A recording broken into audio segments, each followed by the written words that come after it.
Okay, I think Tesla worked out for everybody, should have worked out for everybody on Friday. As we spoke about at length, being successful at what we do here is also managing our risk, which I think that entire Tesla scenario, Tesla position was some unbelievable experience to be able to do that.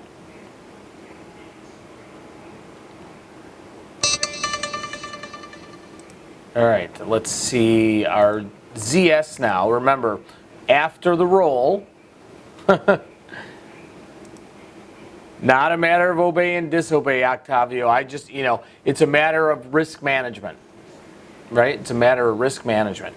So our current ZS position after we made the roll is trading about $1.35 right here. We are in this thing for 10 cents.